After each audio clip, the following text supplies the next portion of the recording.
ಸರ್ವಮಂಗಳಮಾಂಗಲ್ಯೆ ಶಿವೆ ಸರ್ವಾರ್ಥಸಾಧಿಕೆ ಶರಣ್ಯೆ ತ್ರಯಂಬಕಿ Gauri Narayani ನಮೋಸ್ತುತೆ.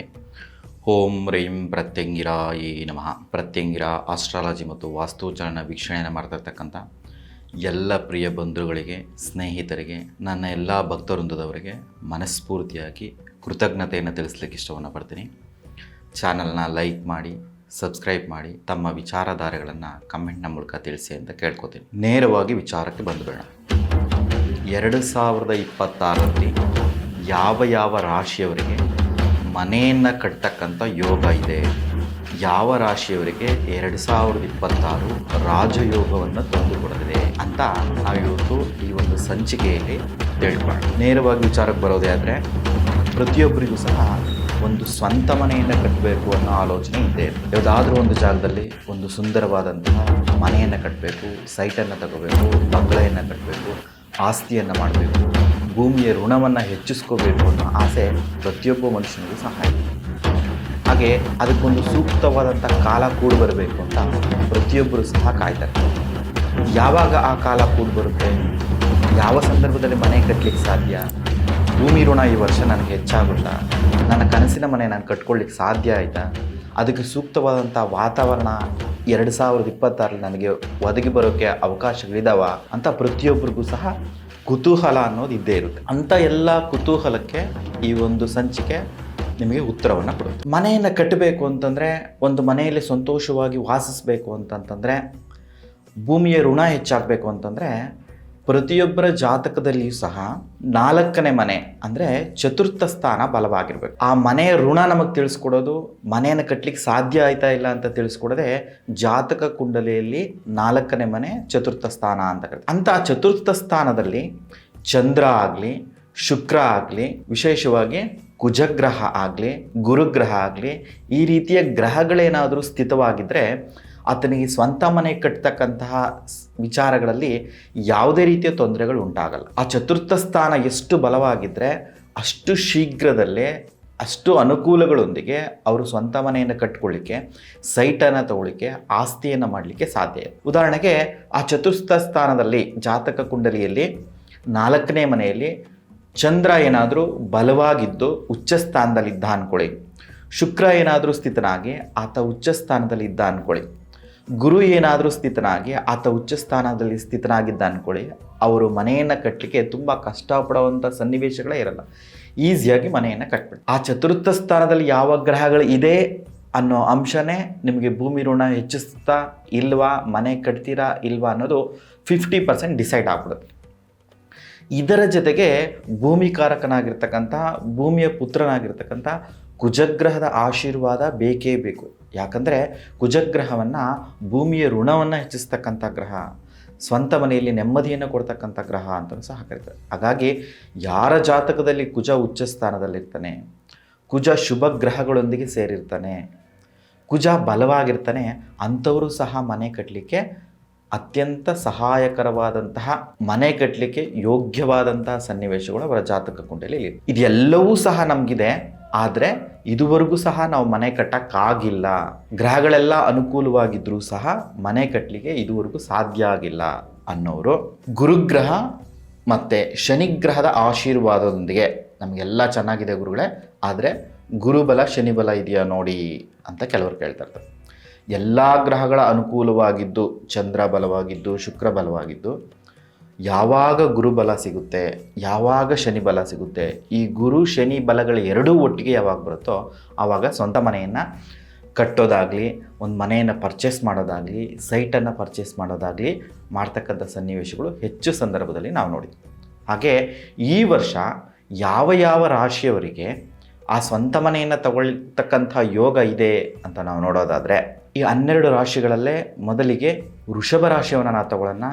2026 ಜಾನ್ವರಿಯಿಂದ June ಕಾಲಾವಧಿಯಲ್ಲಿ ವೃಷಭ ರಾಶಿಯವರಿಗೆ ವಿಶೇಷವಾಗಿ ಗುರುಬಲದ ಜೊತೆಯಲ್ಲಿ ಶನಿ ಬಲನೂ ಇರೋದ್ರಿಂದ ಅವರ ಉದ್ಯೋಗ ಕ್ಷೇತ್ರದಲ್ಲಿರ್ಬೋದು, ಅವರ ವ್ಯಾಪಾರ ಕ್ಷೇತ್ರದಲ್ಲಿರ್ಬೋದು, ಕೌಟುಂಬಿಕ ವಿಚಾರಗಳಲ್ಲಿರ್ಬೋದು, ಆರೋಗ್ಯ ವಿಚಾರದಲ್ಲಿರ್ಬೋದು, ಎಲ್ಲ ವಿಚಾರದಲ್ಲಿ ಯಶಸ್ಸನ್ನು ಪಡ್ಕೊಳ್ಳೋದ್ರ ಜೊತೆಗೆ ಗುರುವಿನ ಆಶೀರ್ವಾದದೊಂದಿಗೆ, ಶನಿಗ್ರಹದ ಆಶೀರ್ವಾದದೊಂದಿಗೆ 2026 ಜಾನ್ವರಿಯಿಂದ ಜೂನ್ ಜುಲೈ ಕಾಲಾವಧಿನಲ್ಲೇ ಅವರೊಂದು ಸ್ವಂತ ಮನೆಯನ್ನು ಕಟ್ಕೊಳ್ತಕ್ಕಂಥ ಸನ್ನಿವೇಶಗಳಿದ್ದಾವೆ, ಒಂದು ಸೈಟನ್ನು ತಗೊಳ್ತಕ್ಕಂಥ ಸನ್ನಿವೇಶಗಳಿದ್ದಾವೆ. ಭೂಮಿಯ ಋಣ ಅವರಿಗೆ ಹೆಚ್ಚಾಗಲಿದೆ.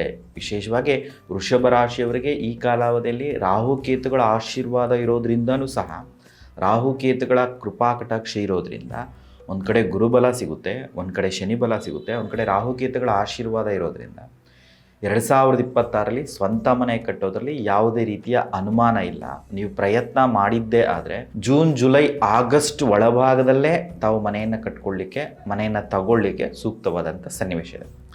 ಇನ್ನು ಎರಡನೇ ರಾಶಿಯನ್ನು ನಾವು ನೋಡೋದೇ ಆದರೆ ರಾಜಯೋಗದಿಂದ ಕೂಡಿರ್ತಕ್ಕಂತಹ 2026ರಲ್ಲೇ ಉನ್ನತವಾದಂಥ ಗೌರವ ಮರ್ಯಾದೆಗಳನ್ನು, ಯಶಸ್ಸನ್ನು ಪಡ್ಕೊಳ್ತಕ್ಕಂಥ ರಾಶಿ ಯಾವುದು ಅಂದರೆ ತುಲಾರಾಶಿ. ತುಲಾರಾಶಿಯವರಿಗೆ ಜಾನ್ವರಿಯಿಂದ ಜೂನ್ ಜುಲೈ ಕಾಲಾವಧಿಯವರೆಗೂ ಸಹ ಗುರುಬಲದ ಜೊತೆಗೆ ಶನಿ ಬಲನೂ ಇರೋದರಿಂದ ಅವರ ಕಾರ್ಯಕ್ಷೇತ್ರದಲ್ಲಿ, ವ್ಯಾಪಾರ ಕ್ಷೇತ್ರದಲ್ಲಿ, ಉದ್ಯೋಗ ಕ್ಷೇತ್ರದಲ್ಲಿ ಎಲ್ಲ ರೀತಿಯ ಕ್ಷೇತ್ರದಲ್ಲಿ ಯಶಸ್ಸನ್ನು ಕಾಣೋದ್ರ ಜೊತೆಗೆ ಆ ಗುರು ಕೃಪೆಯೊಂದಿಗೆ, ಶನೇಶ್ವರನ ಆಶೀರ್ವಾದದೊಂದಿಗೆ ಯಾವುದೇ ರೀತಿಯ ಲೀಗಲ್ ಇಶ್ಯೂಸ್ ಇದ್ದರೆ, ಕೋರ್ಟು ಕಚೇರಿ ಸಮಸ್ಯೆಗಳಿದ್ದರೆ, ದೈಹಿಕವಾದಂಥ ಬಾಧೆಗಳಿದ್ದರೆ, ಶತ್ರು ಬಾಧೆಗಳಿದ್ದರೆ, ಈ ಎಲ್ಲ ಸಂಕಷ್ಟಗಳಿಂದ ಹೊರಬಂದು ವಿಶೇಷವಾಗಿ ತುಲಾರಾಶಿಯವರಿಗೆ ಈ ಬಾರಿ ಶನೇಶ್ವರನ ಆಶೀರ್ವಾದ ಉನ್ನತ ಸ್ಥಾನದಲ್ಲಿರೋದ್ರಿಂದ, ಅದರ ಜೊತೆಗೆ ಡಿಸೆಂಬರ್ ಹಿಂದೆ ಮುಂದೆ ತುಲಾರಾಶಿಯವರಿಗೆ ಕೇತು ಗ್ರಹದ ಆಶೀರ್ವಾದನೂ ಸಿಗೋದ್ರಿಂದ, ಕುಜವತ್ ಕೇತು ಅಂತ ಕರೀತಾರೆ. ಅಂದರೆ ಕುಜನ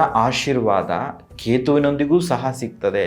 ಎಲ್ಲಿ ಕೇತುವಿನ ಆಶೀರ್ವಾದ ಇರುತ್ತೋ ಅಲ್ಲಿ ಕುಜನ ಆಶೀರ್ವಾದ ಇರುತ್ತೆ, ಎಲ್ಲಿ ಕುಜನ ಆಶೀರ್ವಾದ ಇರುತ್ತೋ ಅಲ್ಲಿ ಕೇತುವಿನ ಆಶೀರ್ವಾದ ಇರುತ್ತೆ. ಹಾಗಾಗಿ 2026 ಡಿಸೆಂಬರ್ ಎಂಡಿಂಗ್ ಒಳಗಡೆ ಕೇತು ಬಲನೂ ಸಹ ಸಿಗ್ತಾ ಇರೋದ್ರಿಂದ ತುಲಾರಾಶಿಯವರು ಶೀಘ್ರವಾಗಿ ಮನೆಯನ್ನು ಕಟ್ತಕ್ಕಂಥ ಎಲ್ಲ ರೀತಿಯ ಸನ್ನಿವೇಶಗಳಿದೆ. ಇಡೀ 12 ರಾಶಿಗಳಲ್ಲಿ ಅತಿ ಹೆಚ್ಚು ಲಾಭಕರವಾಗಿರೋದು, ಅತಿ ಹೆಚ್ಚು ಶ್ರೇಯಸ್ಕರವಾಗಿರೋದು, ಅತಿ ಹೆಚ್ಚು ಅನುಕೂಲಗಳನ್ನು ಪಡ್ಕೊಳ್ಳಿಕ್ಕೆ ಸೂಕ್ತವಾದಂಥ ಸನ್ನಿವೇಶ ಇರ್ತಕ್ಕಂಥ ರಾಶಿ ಯಾವುದು ಅಂದರೆ ಅದು ತುಲಾರಾಶಿ. ಹಾಗಾಗಿ ಪ್ರಾಮಾಣಿಕವಾಗಿ ನೀವು ಪ್ರಯತ್ನ ಪಟ್ಟಿದ್ದೆ ಅಂದರೆ ಜೂನ್ ಜುಲೈ ಆಗಸ್ಟ್ ಒಳಭಾಗದಲ್ಲೇ ಒಂದು ಸ್ವಂತ ಮನೆಯನ್ನು, ಒಂದು ಸ್ವಂತ ಸೈಟನ್ನು ತಗೊಳ್ಳೋಕ್ಕೆ ಎಲ್ಲ ರೀತಿಯ ಸನ್ನಿವೇಶಗಳಿದ್ದಾವೆ.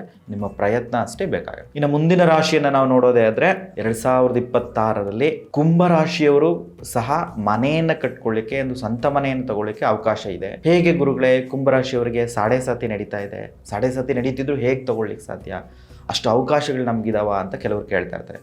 ನೋಡಿ, ಕುಂಭರಾಶಿಯವರಿಗೆ ಸಾಡೆ ಸಾತಿ ಅಂತಿಮ ಹಂತಕ್ಕೆ ಬಂದು ತಲುಪಿದೆ. ಅಂದರೆ ದೊಡ್ಡವರು ಹೇಳ್ತಾ ಇರ್ತಾರೆ, ಜ್ಯೋತಿಷಿಗಳು ಹೇಳ್ತಾ ಇರ್ತಾರೆ, ಸಾಡೆ ಸಾತಿ ಅಂತಿಮ ಹಂತದಲ್ಲಿ ನೀವೇನು ಕಷ್ಟವನ್ನು ಪಟ್ಟಿರ್ತೀರೋ, ಏನು ನಷ್ಟಗಳನ್ನು ಅನುಭವಿಸಿರ್ತೀರೋ ಆ ಎಲ್ಲದರ ಪ್ರತಿಫಲವಾಗಿ ಶನೇಶ್ವರರು ಏನಾದರೂ ಶಾಶ್ವತವಾಗಿ ಒಂದು ಕೊಟ್ಟು ಹೋಗ್ತಾರೆ ಅಂತ ಒಂದು ಪ್ರತೀತಿ, ಒಂದು ನಂಬಿಕೆ. ಹಾಗಾಗಿ ಜಾನ್ವರಿಯಿಂದ ಜೂನ್ ಜುಲೈ ಒಳಗಡೆ ಕುಂಭರಾಶಿಯವರಿಗೆ ಗುರುಬಲ ಇರೋದ್ರಿಂದ, ಜೊತೆಗೆ ಆ ಒಂದು ಸಾಡೆ ಸಾತಿ ಅಂತಿಮ ಹಂತಕ್ಕೆ ಬಂದಿರೋದ್ರಿಂದ ಈ ಸಮಯವನ್ನು ಸಮರ್ಪಕವಾಗಿ ಬಳಸ್ಕೊಂಡಿದ್ದೇ ಆದರೆ, ನಿಮ್ಮ ಜಾತಕ ಕುಂಡಲಿಯಲ್ಲಿ ಚಂದ್ರ ಶುಕ್ರ ಬಲವಾಗಿದ್ದಾನೆ ಅಂತ ಅಂದಿದ್ದೇ ಆದರೆ ಜೂನ್ ಜುಲೈ ಒಳಗಡೆನೆ ಕುಂಭರಾಶಿಯವರು ಸಹ ಸ್ವಂತ ಮನೆಯನ್ನು ಕಟ್ಕೊಳ್ಳಿಕ್ಕೆ, ಸ್ವಂತ ಮನೆಯನ್ನು ತಗೊಳ್ಳಿಕ್ಕೆ, ಸೈಟನ್ನು ತಗೊಳ್ಳಿಕ್ಕೆ ಒಂದು ಸೂಕ್ತವಾದಂಥ ಅವಕಾಶ ಇದೆ. ನಿಮ್ಮ ಪ್ರಯತ್ನ ಅಷ್ಟೇ ಬೇಕಾಗಿರೋದು. ಇನ್ನು 2026ರಲ್ಲಿ ಸ್ವಂತ ಮನೆಯನ್ನು ಕಟ್ಕೊಳ್ಳಿಕ್ಕೆ ಅವಕಾಶ ಇರ್ತಕ್ಕಂಥ ಮುಂದಿನ ರಾಶಿ ಯಾವುದಪ್ಪ ಅಂತಂತಂದರೆ ಮಕರ ರಾಶಿ ಅಂತ ಹೇಳ್ಬೋದು. ಹೇಗೆ ಮಕರ ರಾಶಿಗೆ ಇಷ್ಟು ಅವಕಾಶಗಳಿದೆ ಅಂತಂದರೆ, ಆಲ್ರೆಡಿ ಸಾಡೆ ಸಾತಿಯನ್ನು ಮುಕ್ತಾಯವನ್ನು ಮಾಡಿಕೊಂಡು ಆ ಸಾಡೆ ಸಾತಿಯ ಸಮಸ್ಯೆಗಳಿಂದ ಹೊರಗಡೆ ಬಂದು ಈ ಜಾನ್ವರಿಯಿಂದ ಜೂನ್ ಜುಲೈ ಕಾಲಾವಧಿಯಲ್ಲಿ ಮಕರ ರಾಶಿಯವರಿಗೆ ಸೂಕ್ತವಾದಂಥ ಮನೆಯನ್ನು ಕಟ್ಟಿಕೊಳ್ಳಿಕ್ಕೆ ಅವಕಾಶಗಳಿರೋದ್ರಿಂದ, ಗುರುಬಲನೂ ಸಹ ಸಿಗೋದ್ರಿಂದ, ಡಿಸೆಂಬರ್ ಎಂಡಿಂಗ್ ಒಳಗಡೆ ಅವರಿಗೆ ಕೇತು ಬಲನೂ ಸಿಗ್ತಾ ಇರೋದ್ರಿಂದ 2026ರಲ್ಲಿ ಮಕರ ರಾಶಿಯವರು ಸಹ ಸ್ವಂತ ಮನೆಯನ್ನು ಕಟ್ಕೊಳ್ಳಿಕ್ಕೆ ಅವಕಾಶ ಇದೆ. ಹಾಗಾಗಿ ನಿಮ್ಮ ಪ್ರಾಮಾಣಿಕ ಪ್ರಯತ್ನ ಮಾಡಿದ್ದೇ ಆದರೆ ಒಂದು ನವಂಬರ್ ಡಿಸೆಂಬರ್ ಒಂದು ಎಂಡಿಂಗ್ ಕಾಲಾವಧಿಯಲ್ಲಿ ನಿಮ್ಮ ಒಂದು ಸ್ವಂತ ಮನೆಯನ್ನು ಕನಸು ನೆರವೇರಲಿದೆ. ಜಾನ್ವರಿ ಟು ಜೂನ್ ಜುಲೈ ವೃಷಭ ರಾಶಿ ಮತ್ತು ತುಲಾರಾಶಿಯವರಿಗೆ ಸೂಕ್ತವಾದಂಥ ಅವಕಾಶ ಇದ್ದರೆ, ಕುಂಭರಾಶಿ ಮತ್ತು ಮಕರ ರಾಶಿಯವರಿಗೆ ಒಂದು ಅಕ್ಟೋಬರ್ ನವಂಬರ್ ಡಿಸೆಂಬರ್ ಕಾಲಾವಧಿಯ ಒಳಗೆ ಒಂದು ಸ್ವಂತ ಮನೆಯನ್ನು ಸೇರಿಕೊಳ್ಳಿಕ್ಕೆ ಸೂಕ್ತವಾದಂಥ ಸನ್ನಿವೇಶಗಳಿದೆ. ಹಾಗಾಗಿ ಪ್ರಕೃತಿ ನಿಮಗೆ ಸಪೋರ್ಟಾಗಿ ನಿಂತಿದೆ, ಗ್ರಹಗತಿಗಳು ನಿಮಗೆ ಸಪೋರ್ಟಾಗಿ ನಿಂತಿದೆ. ಆದರೆ ನಿಮ್ಮ ಒಂದು ಪ್ರಯತ್ನ, ನಿಮ್ಮ ಒಂದು ವೇಗ ಎಷ್ಟು ಮಟ್ಟದಲ್ಲಿದೆ ಅನ್ನೋದೇ ಸಹ ಮುಖ್ಯ ಆಗಿದೆ. ಹಾಗಾಗಿ ಪ್ರಾಮಾಣಿಕ ಪ್ರಯತ್ನದೊಂದಿಗೆ ವೃಷಭ ರಾಶಿಯವರು, ತುಲಾರಾಶಿಯವರು, ಕುಂಭರಾಶಿಯವರು, ಮಕರ ರಾಶಿಯವರು 2026ರಲ್ಲಿ ಸ್ವಂತ ಮನೆಯನ್ನು ಸೇರ್ಕೊಳ್ಳಿಕ್ಕಂಥ ಕನಸುಗಳು ನೆರವೇರಲಿ ಅಂತ ಮನಸಾರೆ ತಾಯಿ ಪ್ರತ್ಯಂಗಿರಾದೇವಿಯನ್ನು ಪ್ರಾರ್ಥನೆ ಮಾಡ್ತಾ, ಶ್ರೀ ಗುರು ರಾಘವೇಂದ್ರ ಸ್ವಾಮಿಗಳ ಆಶೀರ್ವಾದದೊಂದಿಗೆ, ಶನೇಶ್ವರ ಸ್ವಾಮಿಯ ಆಶೀರ್ವಾದದೊಂದಿಗೆ ಈ 4 ರಾಶಿಯವರು ಸಹ ಸ್ವಂತ ಮನೆಯನ್ನು ಮಾಡಿಕೊಳ್ಳಿ, ಅವರ ಕನಸು ನೆರವೇರಲಿ ಅಂತ ಹೇಳ್ತಾ ನನ್ನ ಮಾತನ್ನು ಮುಗಿಸ್ತಾ ಇದ್ದೀನಿ. ಧನ್ಯವಾದಗಳು. ನಮ್ಮ ವಿಚಾರಧಾರೆಗಳು ನಿಮಗೆ ಸೂಕ್ತ ಅನಿಸಿದರೆ ತಮ್ಮ ಬಂಧು ಮಿತ್ರರಲ್ಲಿ, ತಮ್ಮ ಸ್ನೇಹಿತರಲ್ಲಿ ಈ ವಿಡಿಯೋವನ್ನು ಶೇರ್ ಮಾಡ್ಕೊಳ್ಳಿ, ತಮ್ಮ ಕಮೆಂಟ್ಗಳನ್ನು ತಿಳಿಸಿ ಅಂತ ಹೇಳ್ತಾ ನನ್ನ ಮಾತನ್ನು ಮುಗಿಸ್ತಾ ಇದ್ದೀನಿ. ಜೈ ಶ್ರೀ ಗುರುದೇವ್. ಧನ್ಯವಾದಗಳು.